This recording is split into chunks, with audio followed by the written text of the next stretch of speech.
Remember Job 38 and 39. Then the Lord answered Job out of the whirlwind and said, Who is this that darkens counsel by words without knowledge? Dress for action like a man. I will question you, and you make it known to me. Where were you when I laid the foundation of the earth? Tell me, if you have understanding.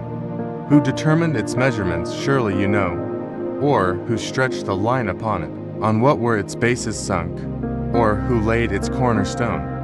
When the morning stars sang together, and all the sons of God shouted for joy, or who shut in the sea with doors?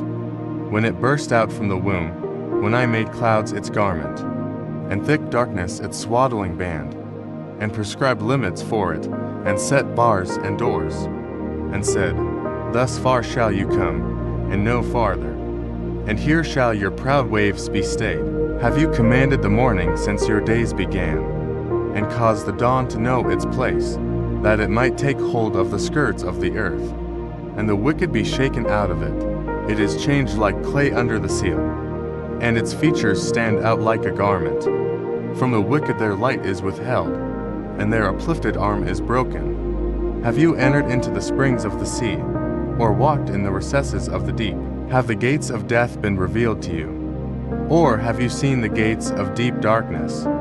Have you comprehended the expanse of the earth? Declare, if you know all this, where is the way to the dwelling of light? And where is the place of darkness, that you may take it to its territory, and that you may discern the paths to its home? You know, for you were born then, and the number of your days is great. Have you entered the storehouses of the snow? Or have you seen the storehouses of the hail, which I have reserved for the time of trouble, for the day of battle and war?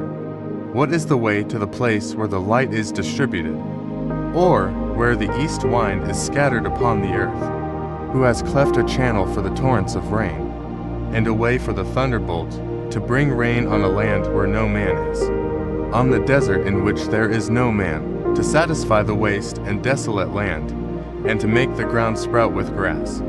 Has the rain a father, or who has begotten the drops of dew? From whose womb did the ice come forth, and who has given birth to the frost of heaven? The waters become hard like stone, and the face of the deep is frozen.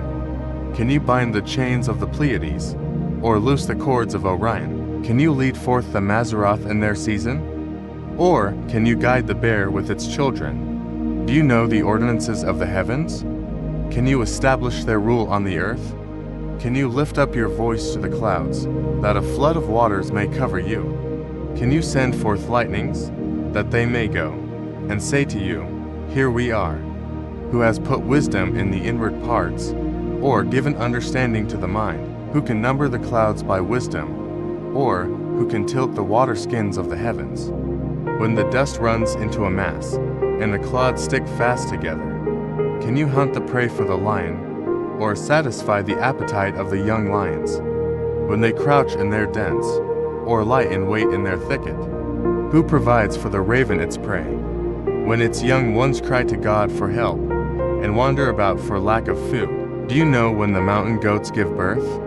Do you observe the calving of the doves? Can you number the months that they fulfill? And do you know the time when they give birth? When they crouch, bring forth their offspring, and are delivered of their young ones become strong.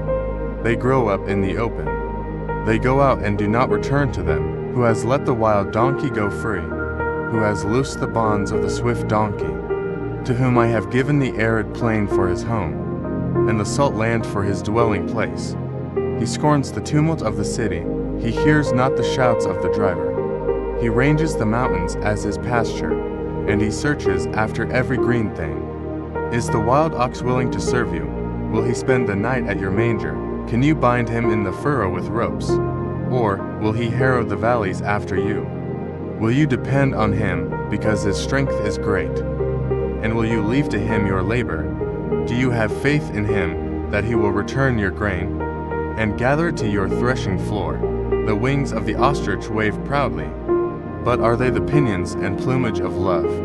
For she leaves her eggs to the earth, and lets them be warmed on the ground, forgetting that a foot may crush them, and that the wild beast may trample them. She deals cruelly with her young, as if they were not hers.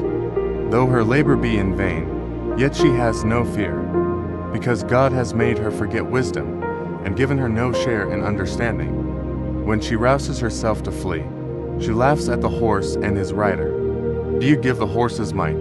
Do you clothe his neck with a mane? Do you make him leap like the locust? His majestic snorting is terrifying. He paws in the valley and exults in his strength. He goes out to meet the weapons. He laughs at fear and is not dismayed. He does not turn back from the sword. Upon him rattle the quiver, the flashing spear, and the javelin. With fierceness and rage he swallows the ground. He cannot stand still at the sound of the trumpet. When the trumpet sounds, he says, "Aha!" He smells the battle from afar, the thunder of the captains, and the shouting. Is it by your understanding that the hawk soars, and spreads his wings toward the south? Is it at your command that the eagle mounts up, and makes his nest on high? On the rock he dwells, and makes his home, on the rocky crag and stronghold. From there he spies out the prey. His eyes behold it from far away. His young ones suck up blood, and where the slain are, there is he. And the Lord said to Job, Shall a fault finder contend with the Almighty? He who argues with God, let him answer it.